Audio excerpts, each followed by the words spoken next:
சென்னை பெரம்பூர் பகுதியில் அமைந்துள்ள பழனி ஆண்டவர் கோவில் தெருவில் குண்டும் குழியுமான சாலையால் பொதுமக்கள் கடும் அவதிக்குள்ளாகி வருகின்றனர். சென்னை பெரம்பூர் சட்டமன்ற தொகுதிக்குட்பட்ட பழனி ஆண்டவர் கோயில் பகுதியில் 1000க்கும் மேற்பட்ட குடும்பத்தினர் வசித்து வருகின்றனர். இந்த பகுதியில் உள்ள சாலைகள் அனைத்துமே சிதிலமடைந்து குண்டும் குழியுமாக காட்சியளிக்கின்றன.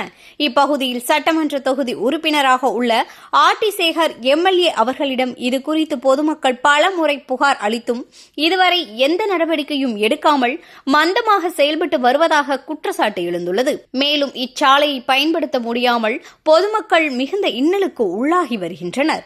இதனை குறித்து அந்த பகுதி வாழ் மக்கள் கூறுகையில், தங்கள் வாழ்வாதாரங்களுக்காக வெளியில் சென்று வருகின்ற பொழுது வாகனங்கள் பழுதடைவதோடு உயிர் அச்சத்துடனே இந்த சாலையில் பள்ளிக்கு செல்லும் போது அச்சத்துடன் சென்று வருவதாக கண்ணீர் மல்க தெரிவித்துள்ளனர்.